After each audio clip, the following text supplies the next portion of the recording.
আসসালামু আলাইকুম, hello everyone, welcome back to my channel. আশা করছি আপনারা সকলে অনেক ভালো আছেন।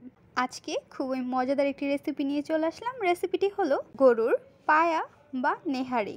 ইয়াম্মি একটি রেসিপি, একদম পারফেক্টভাবে দেখিয়ে দেব। চলুন দেখে নেওয়া যাক। বিসমিল্লাহির রহমানির রহিম। চুলায় একটি পাতিল বসিয়ে দিচ্ছি এবং পানিটি গরম করে নিয়েছি। গরম পানি দিয়ে গরুর পায়াগুলো ভালোভাবে ধুয়ে নিতে হবে। পানি দিয়ে পায়াগুলো আমরা ভালোভাবে ধুয়ে নিচ্ছি এবং পরিষ্কার করে নিচ্ছি। পায়াগুলো ভালোভাবে ধোয়া হয়ে গিয়েছে। এখন আমরা গরম করে রাখা পানির মধ্যে পায়াগুলো এক এক করে সবগুলো দিয়ে দিচ্ছি। সবগুলো পায়া দিয়ে দেওয়ার পর অ্যাড করে দিচ্ছি পেঁয়াজ।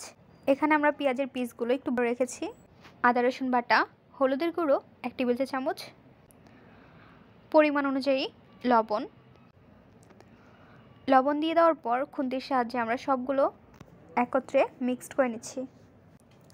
এখন আমরা গরম মশলা নিয়ে নিচ্ছি। তেজপাতা, দারচিনি, এলাচ, বড় এলাচ, লং। ঢাকনাটি উঠিয়ে নিচ্ছি। দেখতে পাচ্ছেন বলক চলে আসছে। এখন আমরা সবগুলো গরম মশলা দিয়ে দিচ্ছি। ঢাকনা দিয়ে ঢেকে রেখে দেব।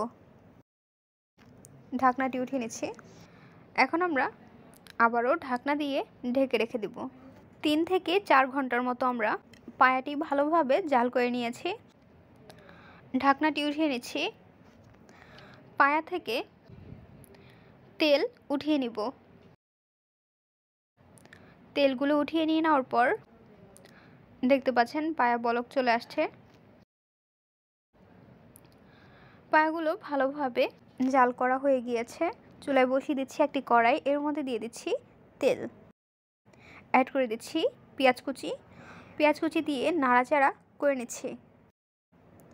পেঁয়াজগুলো যখন কালার চেঞ্জ হয়ে যাবে, অর্থাৎ ব্রাউন কালার চলে আসবে, তখন আমরা এর মধ্যে অ্যাড করে দেব আদা রসুন বাটা, অল্প পরিমাণ পানি, হলুদের গুঁড়ো 1 টেবিল চামচ, গুঁড়ো মরিচের গুঁড়ো 1.5 টেবিল চামচ, দিয়ে দিচ্ছি গরম মশলার গুঁড়ো 1/2 টেবিল চামচ, ধনিয়ার গুঁড়ো 1/2 টেবিল চামচ দিয়ে নাড়াচাড়া করে নিতে হবে। মশলাটি ভালোভাবে কষিয়ে নিতে হবে।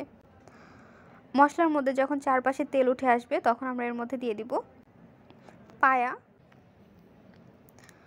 পায়াগুলো দিয়ে দেওয়ার পর ভেতরে থাকা ক্যালসিয়ামগুলো সব একত্রে দিয়ে দিচ্ছি এবং নাড়াচাড়া করে নিচ্ছি। নাড়াচাড়া করে নিয়ে নেওয়ার পর নেহারিটি আমরা মিডিয়াম ফ্লেমে রেখে রান্না করে নিচ্ছি। আমাদের নেহারি প্রায় তৈরি করা হয়ে গিয়েছে। যখন একটু ঘনত্ব তৈরি হবে, তখন আমরা চুলাটি অফ করে নিব। তার আগে এর মধ্যে দিয়ে দিচ্ছি ভাজা জিরের গুঁড়ো 1/2 টেবিল চামচ দিয়ে নাড়াচাড়া করে নিব। 5 মিনিট পর চুলাটি অফ করে পরিবেশন করে নিব। তৈরি হয়ে গেল মজাদার নেহারি রেসিপি। খুব সহজে আপনারাও এই রেসিপিটি তৈরি করে নিতে পারেন। বাইরে থেকে না কিনে ঘরেই তৈরি করুন। স্বাস্থ্যকর হেলদি একটি রেসিপি। নেহারির সঙ্গে আমরা পরোটা বানিয়ে নিয়েছি। এই রেসিপিটি আপনারা বিকেলের নাস্তা হিসেবে বা সকালের নাস্তা হিসেবে তৈরি করে নিতে পারেন। নেহারি রেসিপি আপনাদের কাছে কেমন লেগেছে তা অবশ্যই জানিয়ে দেবেন আপনাদের মূল্যবান মতামতটি। ভিডিওটি যদি ভালো লাগে তাহলে একটি লাইক করে দিবেন এবং সাবস্ক্রাইব করে আমাদের পাশে থাকবেন। আজকের পর্বে এখানে বিদায় নিচ্ছি গাইস। আসসালামু আলাইকুম, ভালো থাকবেন সবাই। আল্লাহ হাফেজ।